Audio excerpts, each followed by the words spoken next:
que muy probablemente la mayoría de nosotros nos preguntamos de pequeños, o tal vez no tan pequeños, es que ¿cómo es posible que todas esas acciones que puedo hacer con mi PC, jugar videojuegos o directamente hacer múltiples tareas, salgan de esto? Un montón de circuitos eléctricos que por alguna razón conectabas a la corriente y listo. Ya era capaz de darnos imagen y convertir esa corriente eléctrica en un mundo súper extenso, como si fuera magia. En el video de hoy conoceremos la relación que hay entre los circuitos eléctricos que componen tu PC y las imágenes que ves por pantalla, centrándonos sobre todo en el ámbito de los circuitos integrados.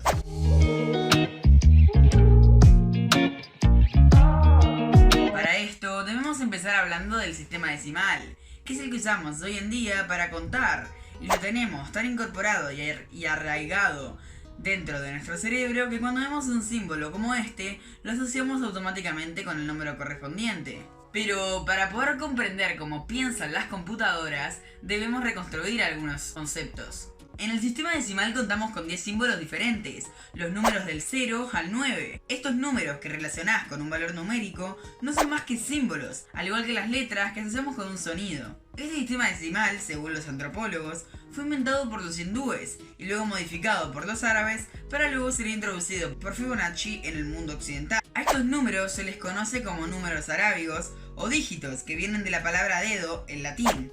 En el sistema decimal tenemos 10 dígitos, porque son 10 los dedos que tenemos en nuestras manos. Pero en un universo paralelo donde los humanos se desarrollaron con 8 dedos en total, es decir 4 y 4 por cada mano, tendríamos un sistema octal, con dígitos del 0 al 7, en donde los símbolos correspondientes al 8 y al 9 no existirían. Pero recuerden que la manera de representar los números no es más que una invención del hombre y podríamos tener un sistema sin problemas con dígitos del 0 al 99 y poder contar sin ningún tipo de problemas. En el sistema decimal solo podemos contar hasta el 9 utilizando un solo símbolo. Cuando llegamos al 10, lo que hacemos es agregar una segunda columna a la izquierda del número. Y las cantidades de estos dígitos valen por 10 unidades. Pero volviendo al ámbito del sistema octal, si tuviésemos un sistema octal en donde los dígitos fueran del 0 al 7, contaríamos de la siguiente manera: 1, 2, 3, 4, 5, 6, 7, 8, 9 y 10. El 1-0, que conocemos como un 10 en el sistema decimal, al quedarnos sin símbolos pasaría a ser un 8. Y el 1-1, lo que sería un 11 en el sistema decimal, sería un 9 en el sistema octal. A lo largo de la historia de la electricidad, se utilizaba como método para encender bombillas, accionar motores, pero también se utilizaba para enviar señales, es decir, transmitir información, como es el caso del telégrafo, para comunicarte mediante el código Morse. El problema de esto es que estas señales eran imprecisas, pero la peor parte es que el circuito no era capaz de interpretar esa señal. Total, era solamente un flujo de electrones corriendo por un filamento de cobre. Pero la electrónica digital vino a cambiarlo todo. Para lograr usar la electricidad y para hacer cálculos matemáticos o transmitirlo de forma muy precisa, necesitamos un código inconfundible para poder representar los números. Lo que se decidieron por usar en la informática moderna fue el sistema binario. El sistema binario es un sistema de numeración de base 2, es decir, con 2 símbolos, a diferencia del sistema decimal, que es el que usamos de forma cotidiana, que es un sistema de base 10. ¿Cómo contaríamos entonces del 0 al 10 utilizando el sistema binario? Bueno, el 0 es fácil, es igual que en el sistema decimal. El 1 también, pero al llegar al 2 las cosas cambian, ya que al quedarnos sin símbolo hacemos lo mismo que en el sistema decimal, sumar una segunda columna de dígitos a la izquierda, y el 2 quedaría de esta manera. Seguiríamos contando 3, 4, 5, 6, 7, 8, 9 y 10. Aquí les dejo un cuadro para el que no entendió, pausa el video y los compare con los dígitos en el sistema decimal. Pero ¿por qué en la informática moderna se decidieron por usar el sistema binario y no se fueron por el lado del sistema decimal, que sería algo más cotidiano y más fácil de interpretar para nosotros? Bueno, básicamente por algo muy simple. Sería la única manera de que nuestro sistema puede interpretar los números teniendo solamente una señal, que es el pulso eléctrico. La cosa es fácil. Si en nuestro circuito hay corriente, lo vamos a interpretar como un 1, pero si no la hay, lo interpretaremos como un 0. Básicamente por cada cable o cada conductor de corriente eléctrica va a tener un valor numérico dependiendo de si pasa corriente o no, o un 0 o un 1. Para poder expresar un número más grande que el 0 o el 1, debemos agregar más conductores. Desde la aparición de los circuitos integrados, que fueron creciendo exponencialmente como lo predijo Moore en el año 1965, y la aparición de Intel, que viene de Integrated Electronics Corporation, tema para hablar en otro video, estos circuitos estuvieron compuestos de transistores, que podían ser usadas como puertas lógicas o interruptores lógicos, y vinieron a sustituir las válvulas de vacío. Para apilar las puertas lógicas dentro de nuestro circuito integrado y poder hacer cálculos matemáticos con ellas, los ingenieros se basaron en un sistema de álgebra inventado por un matemático del siglo XIX llamado George Boole, basado en la lógica. Vamos a explicarla de manera simple. Si tenemos una afirmación verdadera y la otra que también lo es, como por ejemplo el cielo es azul y el pasto es verde, siempre y cuando estén unidos por una i, en este caso sería un AND, el nombre de la operación lógica, el resultado será true. Pero si alguna de las dos es incierta, o por qué no las dos, el resultado será false. Pues bueno, teniendo en cuenta esto, debemos llevarlo a la electrónica. Así que debemos saber que los transistores funcionan como puertas. Tenemos una entrada, una salida y la puerta que se acciona y se abre al pasar corriente eléctrica a través de ella.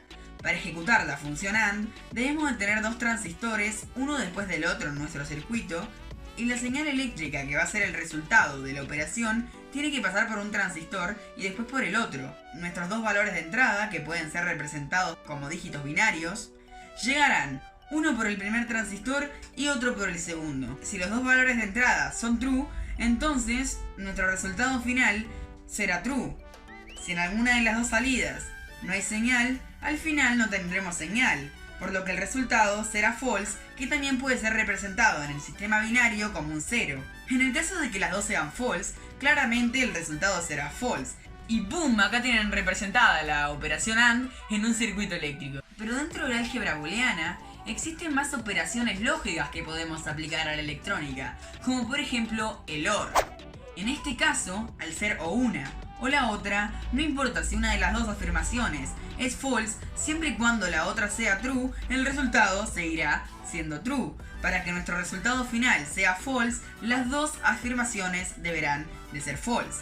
Para llevar esta operación lógica a la electrónica, tendremos que colocar dos transistores en paralelo, que si en cualquiera de los dos hay corriente, tendremos señal en la salida.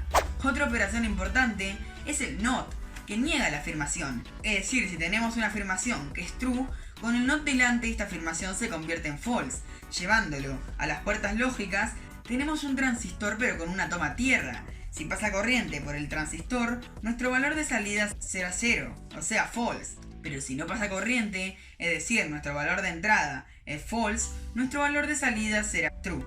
Existen varias operaciones dentro de la álgebra booleana, pero la última que hablaremos en este video y una de las más importantes es el XOR, en inglés Exclusive OR, que la única diferencia que tiene básicamente con el OR normal, es que en el caso de que las dos afirmaciones sean true, el resultado seguirá siendo false. Al llevarlo a la electrónica, esta operación sin duda es la más difícil y la más compleja, ya que debemos hacer una especie de combinación de todas las puertas lógicas que estuvimos viendo a lo largo del video. Para ejecutarla deberemos hacer lo siguiente.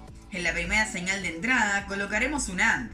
Ese AND tendrá como entrada la primera señal, y en la segunda entrada del AND tendremos un NOT. Lo mismo hacemos con la segunda entrada, por lo que los dos valores de entrada son true y el valor terminará siendo false. Acá tienen la animación como para poder revisarlo y pausar el video para si quieren comprobar en el caso de que se hayan perdido un poco.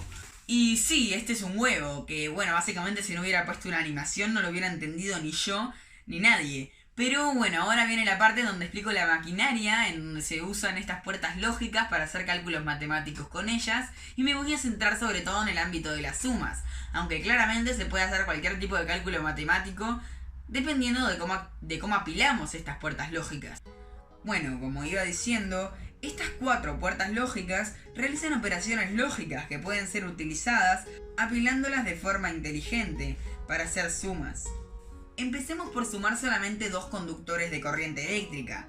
Con estos dos dígitos en el sistema binario, solo podremos hacer sumas como estas: 0 más 0, 1 más 0, 0 más 1 y 1 más 1. Teniendo en cuenta de que se suma 1 más 1, que como todos sabrán, su resultado será 2, debemos utilizar la función SOR, Exclusive OR, por lo que si aplicamos una señal de entrada por los dos cables conductores, que se interpreta como un 1 en el sistema binario, el resultado del SOR será false, o sea un 0, porque no hay señal de salida para poder llegarnos un 1 y tener nuestro resultado. Pero para poder completar la segunda columna de dígitos y que termine siendo un 2, debemos hacer que nuestra señal de entrada pase por un AND. Para poder obtener nuestra señal true y obtener nuestro resultado 10 en el sistema binario, debemos hacer que nuestra señal de entrada pase por un AND. Y al tener dos valores de entrada true, el resultado de la operación será true. Y ahí tiene la suma de dos dígitos, en este caso 1 más 1, aplicando las puertas lógicas que se nos comentan en el álgebra booleana. Pero bueno, cabe aclarar que para quien no recuerde bien, básicamente el 2 en el sistema binario se representa con un 1, 0, lo que conocemos como un 10 en el sistema decimal, cosa que expliqué al principio del video. No me voy a poner a aplicar otras operaciones porque se me haría imposible terminar el video, y sobre todo hacer el render de un video tan largo con un PC que, aunque use el códec de Nvidia, explota. Pero bueno, claramente no es el único cálculo que se puede hacer utilizando estas operaciones lógicas. Se pueden hacer múltiples cálculos apilándolos de manera inteligente dentro de nuestro circuito integrado. Dentro de nuestro procesador, dentro de la matriz de transistores, existen varias subdivisiones. Una muy importante sería la unidad aritmética lógica, también abreviada como ALU. Este componente consta de dos valores de entrada y uno que le indica el tipo de operación. Como podés ver, el ALU no es más que un montón de transistores conectados y apilados de una manera muy inteligente. En nuestro circuito integrado de nuestro procesador se encuentran otras subdivisiones y paquetes, por decirlo de cierta manera, como por ejemplo la unidad de coma flotante, la unidad de control que dirige el tráfico de datos dentro de las unidades de procesamiento, etc. Y con esto podemos representar o codificar cada uno de los textos e imágenes que vemos por pantalla. Vamos a tomar el ejemplo de los colores. Teniendo una profundidad de colores bastante estandarizada de 24 bits, que por cierto, para quien no sabe, bits es la abreviación de Binary digits. Este color está formado por 24 dígitos binarios, que se reparten por cada uno de los colores de los píxeles: 8 para el rojo, 8 para el verde y finalmente 8 para el azul. Y bueno, acá voy a hacer una especie de pausa para quien no sepa el tema del RGB, que bueno, básicamente el verde, el azul y el rojo básicamente son los tres colores primarios de la luz, y con esos tres colores se pueden formar más de 16.7 millones de colores, ¿ok? Y es por esto que por cada uno de los píxeles tenemos esos tres colores para poder formar cualquier otro color que ves por pantalla. Estos 8 dígitos pueden representar números entre el 0 y el 255. Cuando tenemos 0 quiere decir que hay ausencia de ese color, pero cuando tenemos un valor numérico que represente el 255 es el rojo en su totalidad. Teniendo en cuenta esto, se le pueden dar distintas tonalidades a cada uno de estos tres colores para poder crear cualquier color. Entonces, cada una de las imágenes que ves por pantalla está formada por una secuencia de dígitos binarios que determinan el color de cada uno de los píxeles de la imagen. Lo mismo pasa con el texto. Cada una de las letras tiene un número asignado, por lo que nuestro procesador, cuando interpreta esto, nos muestra por pantalla la letra. A este sistema de codificación, por lo menos el que se usa hoy en día para poder codificar cada una de las letras con dígitos binarios, se le conoce como ASCII.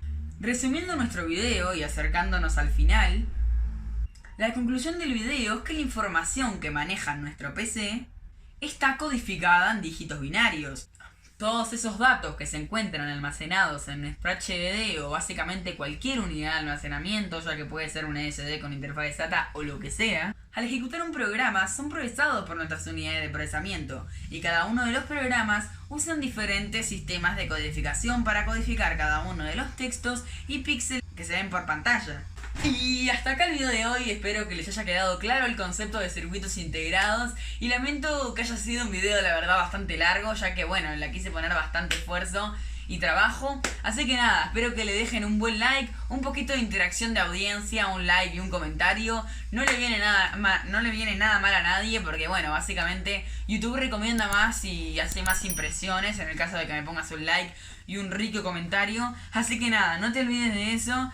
Y bueno, la verdad es que el próximo video muy probablemente sea hablando del proceso de fabricación de las unidades de procesamiento, toda la materia de transistores fabricada en el bloque de silicio y todo eso, el proceso de fotolitografía, el proceso de dopaje y bueno, todo eso, todo lo demás. Y nada, la verdad es que sí, tendría que haber hecho ese video antes de explicar esto, porque cómo funcionan las puertas lógicas de los transistores, lo hubiera dejado más claro en el anterior video. Pero bueno, no lo hice porque soy un pelón.